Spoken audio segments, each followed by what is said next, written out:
یہ دیکھنے والے ہیں کہ اگر خوراک میں سے صرف 2 ہفتوں کے لیے چینی کو نکال دیا جائے تو جسم کے ساتھ اصل میں ہوتا کیا ہے۔ تو سب سے بڑا سوال یہی ہے کہ 14 دن کا یہ سفر کیسا ہوگا؟ یہ صرف وزن کم کرنے کی بات نہیں ہے، بلکہ یہ تو ایک مکمل بائیولوجیکل ریسیٹ ہے۔ چلیے دیکھتے ہیں کہ یہ سفر کیسے طے ہوتا ہے۔ تو سفر کا آغاز ہوتا ہے سب سے مشکل حصے سے، یعنی پہلے 3 دن۔ یہ جسم کے لیے ایک بہت بڑی تبدیلی کا وقت ہوتا ہے۔ یہ کوئی معمولی سی تبدیلی نہیں ہے۔ یوں سمجھ لیں کہ جسم اپنے پورے انرجی سسٹم کو دوبارہ سے ترتیب دے رہا ہے۔ اس دوران ہو سکتا ہے کہ کچھ علامات تھوڑی بگڑ جائیں، لیکن پریشان ہونے کی بات نہیں۔ یہ اس بات کا اشارہ ہے کہ تبدیلی آ رہی ہے۔ اس کو ایسے سوچیں کہ جسم کے اندر جو لاکھوں چھوٹی چھوٹی مشینیں ہیں نا، وہ اب اپنا ایندھن بدل رہی ہیں، نئے انزائمز بن رہے ہیں، اور پوری کی پوری مشینری چربی کو بطور ایندھن استعمال کرنے پر سیٹ ہو رہی ہے۔ یہ واقعی ایک بہت گہری سیلولر لیول کی تبدیلی ہے۔ تو اصل مسئلہ ہے کیا؟ وہ ہے انسولین ریزسٹنس۔ دیکھیے، جب بہت زیادہ چینی استعمال کی جاتی ہے تو جسم کے خلیے اسے ایک زہر سمجھ کر مسترد کرنا شروع کر دیتے ہیں۔ پھر جسم انسولین کو روکتا ہے، جس کا نتیجہ خلیوں کو نہ ایندھن ملتا ہے نہ غذائیت۔ لیکن جیسے ہی چینی بند ہوتی ہے، یہ سارا عمل الٹ جاتا ہے اور خلیوں کو وہ خوراک ملنا شروع ہو جاتی ہے جس کی انہیں سخت ضرورت تھی۔ اچھا، تو ان پہلے 3 مشکل دنوں کے بعد کیا ہوتا ہے؟ چلیے اب پہلے ہفتے کے نتائج کی طرف بڑھتے ہیں۔ یہاں سے چیزیں دلچسپ ہونا شروع ہو جاتی ہیں۔ یہ سن کر شاید یقین نہ آئے، لیکن کچھ لوگوں کا پہلے ہی ہفتے میں 13 پاؤنڈ تک وزن کم ہو سکتا ہے، اور یہ زیادہ تر پانی کا وزن ہوتا ہے، وہ فالتو پانی جو جسم نے روک کر رکھا ہوا تھا۔ اور اس پانی کا نکلنا صحت کے لیے، خاص طور پر دل کے لیے بہت ہی فائدہ مند ہے۔ اور اس تبدیلی کا سب سے بڑا ثبوت کپڑوں میں ملتا ہے۔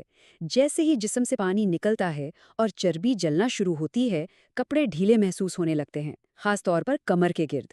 پیٹ کا اندر جانا اس بات کا صاف اشارہ ہے کہ سب کچھ ٹھیک چل رہا ہے۔ ایک اور بڑی تبدیلی آتی ہے بھوک میں۔ بھوک لگنا کم ہو جاتی ہے۔ کیوں؟ کیونکہ جب چینی کھاتے ہیں تو بلڈ شوگر ایک دم اوپر جاتا ہے اور پھر نیچے گرتا ہے۔ اسی وجہ سے بار بار بھوک لگتی ہے اور میٹھا کھانے کا دل کرتا ہے۔ لیکن جب چینی نہیں ہوتی تو بلڈ شوگر مستحکم رہتا ہے اور بھوک کا وہ نہ ختم ہونے والا سلسلہ بھی ٹوٹ جاتا ہے۔ تو پہلا ہفتہ تو گزر گیا، اب آتے ہیں دوسرے ہفتے کی طرف۔ یہاں پر جو تبدیلیاں ہیں وہ صرف جسم تک محدود نہیں رہتیں، بلکہ اب وہ محسوس بھی ہوتی ہیں، ذہنی طور پر بھی۔ دوسرے ہفتے میں ہونے والی سب سے بڑی اندرونی تبدیلی کیا ہے؟ وہ ہے سوزش، یعنی انفلیمیشن میں زبردست کمی۔ اصل میں چینی جسم میں سوزش بڑھاتی ہے۔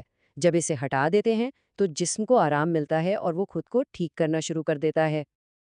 اور جب سوزش کم ہوتی ہے تو اس کے اثرات تو کمال کے ہوتے ہیں۔ جسم میں جو درد اور اکڑن ہوتی ہے وہ کم ہو جاتی ہے، جلد صاف ہونے لگتی ہے، مزاج بہتر اور پرسکون ہو جاتا ہے، اور تو اور توجہ اور ارتکاز بھی بڑھ جاتا ہے۔ مطلب ایک مکمل پیکج ہے۔ اور ایک چیز جو بالکل بدل جاتی ہے وہ ہے کھانے کے بعد ہونے والی سستی۔ اکثر ہوتا ہے نا کہ میٹھا کھانے کے بعد نیند آنے لگتی ہے، لیکن جب بلڈ شوگر مستحکم ہو تو دماغ تھکا ہوا محسوس نہیں کرتا۔ وہ کھانے کے بعد کی تھکاوٹ بالکل غائب ہو جاتی ہے۔ چلیں، اب 2 ہفتے تو پورے ہو گئے، لیکن کہانی یہاں ختم نہیں ہوتی۔ اصل فائدے تو اب شروع ہوں گے۔ آئیے دیکھتے ہیں کہ لمبے عرصے میں جسم کے اہم اعضاء پر کیا اثر پڑتا ہے۔ یہ تو طویل مدتی صحت کا ایک ٹریلر ہے۔ شریانوں یعنی آرٹریز میں سوزش کم ہو جاتی ہے، جس سے ہارٹ اٹیک اور فالج کا خطرہ کم ہوتا ہے۔ دماغ میں نئے خلیے بننا شروع ہو جاتے ہیں، جگر صاف ہوتا ہے، اس پر سے چربی کم ہوتی ہے، اور گردے بھی بہتر کام کرتے ہیں۔ یہ بڑی بڑی بیماریوں سے بچنے کا ایک بہت مضبوط طریقہ ہے۔ جیسا کہ ڈاکٹر برگ نے مزاحیہ انداز میں کہا، ثبوت تو حلوے میں ہے۔ اب یہاں میٹھی چیزوں کا ذکر کرنا عجیب تو لگتا ہے، لیکن بات بالکل صحیح ہے۔ ثبوت سب کے سامنے ہے۔ تو آخر میں ایک سوال چھوڑے جاتے ہیں۔ اگر صرف 14 دن میں اتنی گہری تبدیلی آ سکتی ہے تو ذرا سوچئے، پوری زندگی اس طرز زندگی کو اپنانے سے صحت اور زندگی کتنی بدل سکتی ہے۔